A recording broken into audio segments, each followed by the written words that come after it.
How do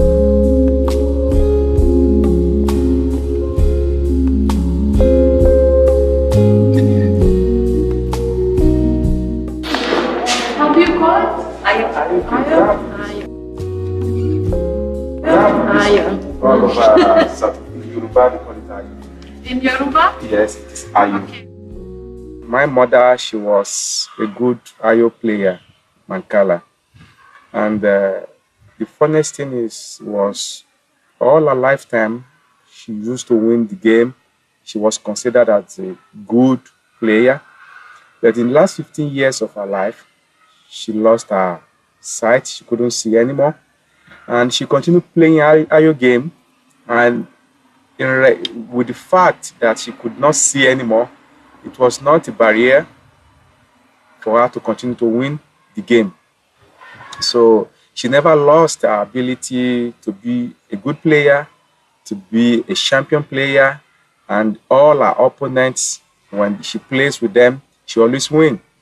And people used to ask her, how can you be a champion without being incapable to see how the game was moving? She used to say that I use my hands and I know what I'm playing. And now your game is not only what you put on the road of the game, but how you sense with your intuition.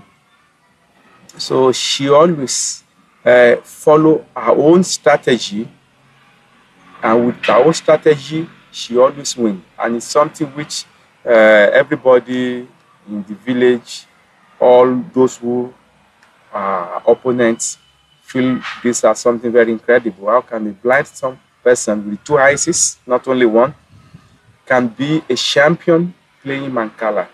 So Mankala is a game that you play with your sense, your intuition, and the follow-up of what you are doing all the time.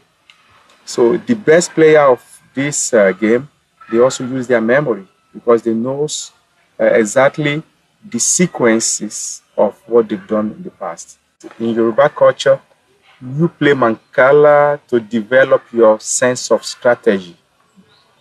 And also, you have Mankala as a process of socialization. Because for you to play Mankala, you have to be friendly with your opponents. And then to play Mankala also means to learn how to win and how to lose. It is also a preparation for your mind to be prepared to lose. Because in Africa, if you don't learn how to lose, you are not prepared to win. The owner of the house has his own Mankala board. His neighbor has his own. You can go to your neighbor can come to you without the need to bring along. Or you can go to the meeting square, which you have in all villages. In the evening, after working in the farm, in the heavy sun, to relax, to share life and experience with your friends. And the funniest thing is when you play Mankala, it says good ideas come when you play Mankala.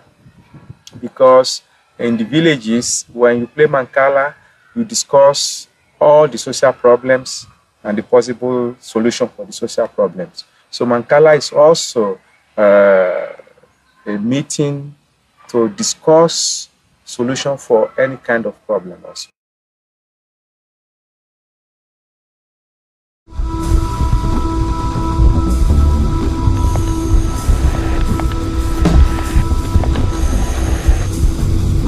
Yeah, I played when I was younger. I remember I had it in my primary school. I don't know what people call primary school, like your junior school, the school before you get into the high school. Yeah, like we had it at our junior school. After school, we used to have they bring out a lot of games for us to play when you wait for your parents. I remember, and this was one of the games then that you had. You understand? It's to keep you busy while you wait for your parents to come and pick you from school. Yeah, when the school session closes.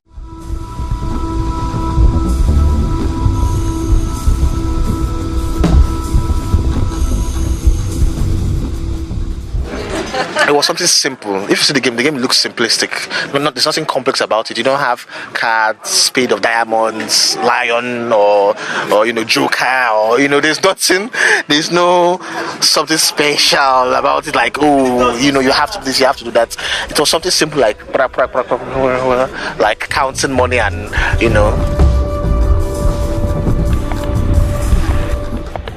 This game is like on wooden board. They have a lot of holes and you have to play with something more like pebbles. The game has different names according to the different African culture, African countries, you understand? For who is begin to learn about Oril, we play a different player. So is a way to learn. The one who is begin, we call the pia and mundivaca. I don't know what to mean it in English. It's mundivaca and pia. So the other one is Oril, like the name. Oril, we play by two person. Two person play this kind of game.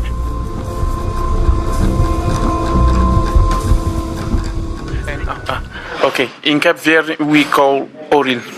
Something to know mathematics, to learn mathematics. It's about that my grandfather learned me how to play it. Usually we play it at home, but sometimes when some people die, you use it by 7 days and 7 nights to play. Someone can be... In our country, we play Oril 7 days because when someone die, we need to play to amuse ourselves.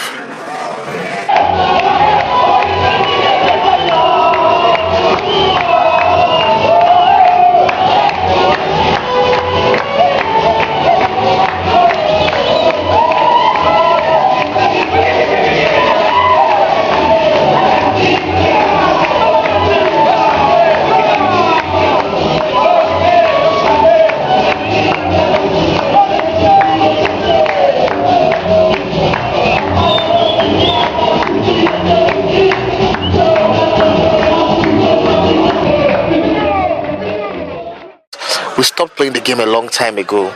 Let's just say modernization phased out the game, you understand? So I was even surprised to come to Cape Verde and see that something like that still exists.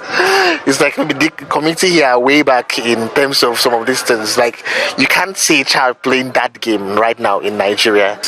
But even if you find it, you won't find people playing it. I can satisfy you. I've been to villages, I've been to rural areas in my community, so I know what's up and what's not up again. Like in my time, I think industrialization and modernization and everything from the Tetris hand game to Facebook, everything has taken over that some of these things are now way back. I remember myself as a child, and now even if I go and see my nephews and my nieces, the kind of games they play, you understand? Even in the rural community, sometimes they still have access to, maybe they've been making like a game store in the rural community where all children are amazed in watching people play hand games. So we've lost all this.